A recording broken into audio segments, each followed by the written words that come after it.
He has to make it out to way. Yeah, he is really mad, Claire. Almost as mad as when I poured coffee. Do you remember that one time I poured coffee on your shirt? That was crazy. I barely even remember it now. It was like 5 years ago. Guess who it is? It's Woodchuck. No, it's you, Claire. No, it's Woodchuck. No, it's a really bad job. That's Woodchuck. Hold on. Oh no, I'm not gonna have room for his tongue. What? Okay, it's gonna drawing Woodchuck?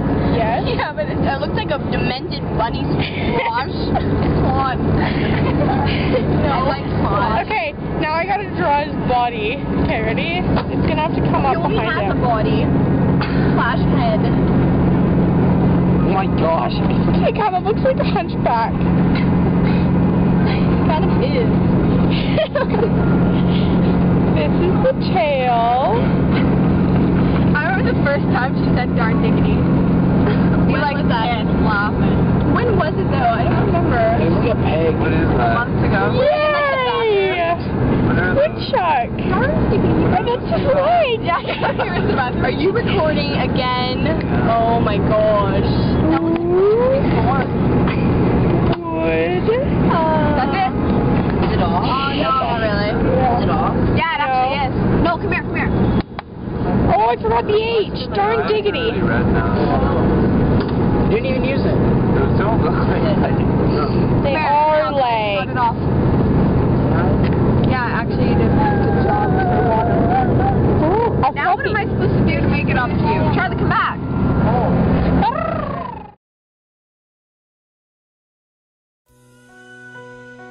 On June 16, 2009, our grade 9 gym class decided to go to the baseball diamonds.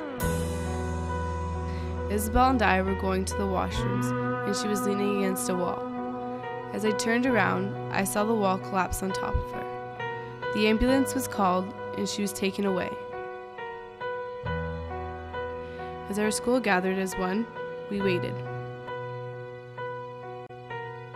I remember our principal walking towards the podium and saying, "The doctors did all they could, but today we lost our Isabel Warren." Then, blackout.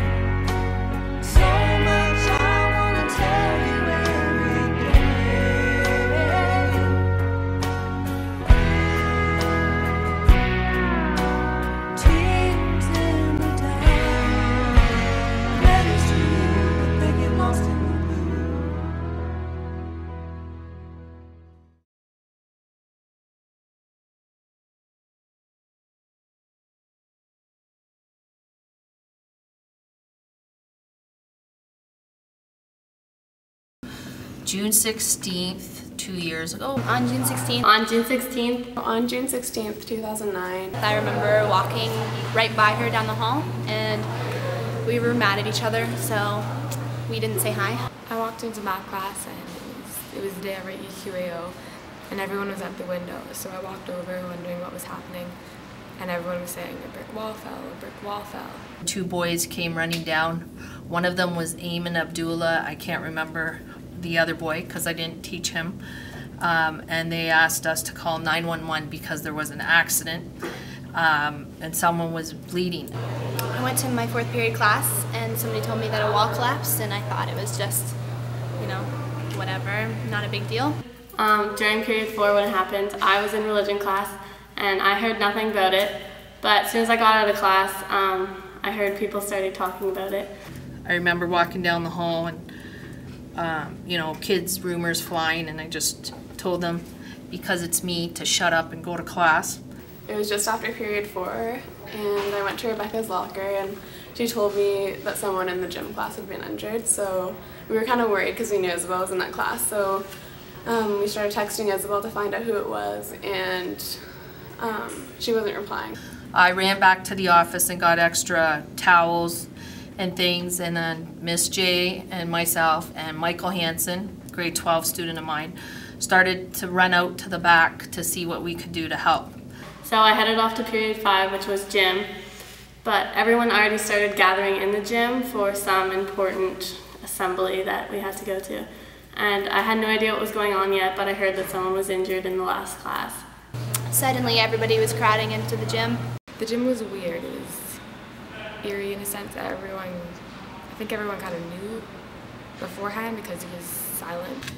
We were just about to turn to go into the washroom when Meg DeBono and Emily Renon came rushing at me from across, I don't know, they were on the other side, and they ran at me hysterical and trying to tell me what had happened. And Miss J went into the washroom, and all I could see were the bricks, and they told me that the wall had fallen on Isabel. I can just remember feeling my heart seizing up, and when I heard her name and that the wall might have hurt her, and I thought about how it would affect her life. Then Mr. Vidala walked in. Said Mr. Vidala was on his way, and right then I knew. Everything else was pretty much a blur until Mr. Vidala said that she was dead. And then it was kind of a blackout.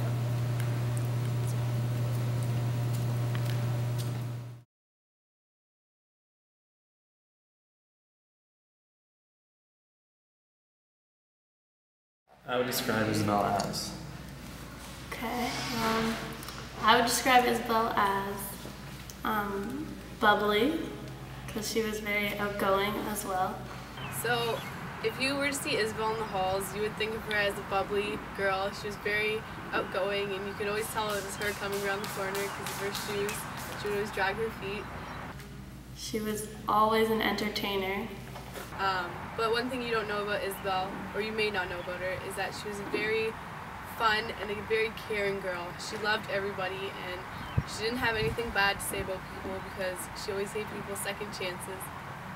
Very loving towards anyone, and also generous, and would put anyone before herself. If I could sum up Isabel in a couple words, I would say she was bubbly, vivacious, full of joy, and absolutely hilarious. Oh wait, that's me taking it.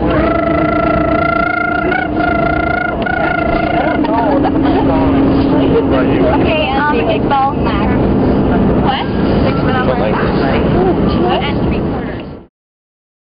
The thing that haunts me the most from that day would be the fact that I didn't just sit down with her, and I didn't just hold her hand and tell her that everything would be okay.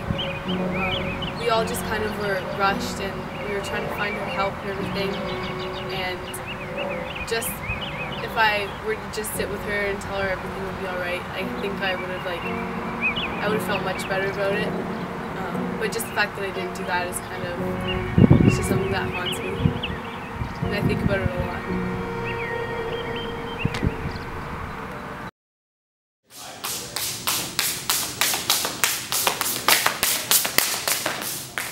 Nine out of 10 times, if you ever heard that sound, it was Isabel running to class late.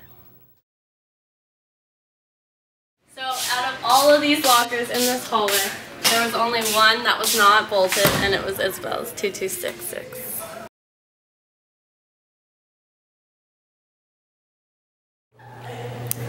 One memory I have, Start over. Just go. Okay. One memory I have of me and Isabel was me and her staying up till like 4 in the morning and grabbing the Haagen-Dazs out of my kitchen fridge and just talking about how much we meant to each other and how happy we were that we were best friends and that we would never ever leave each other.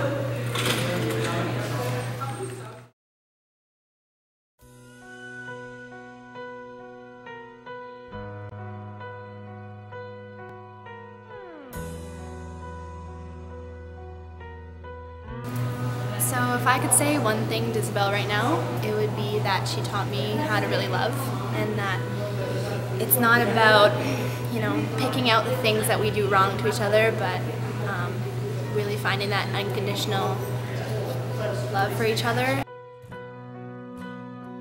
If I could say one thing to Isabel, I would say I miss you, and I would thank you for being in my life, even though it was for such a short period of time, and for always being there for me, and still.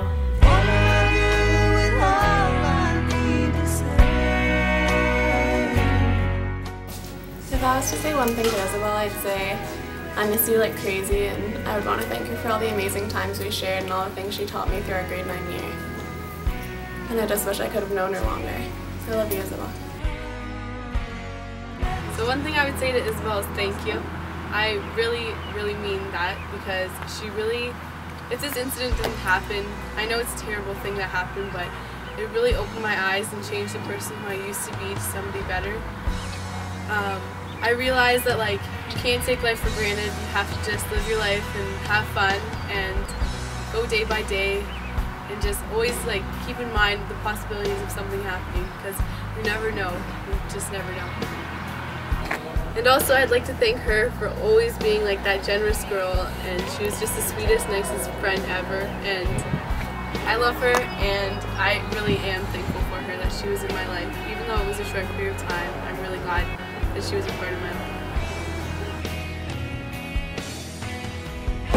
Okay, wait, there's Carly, there's Claire,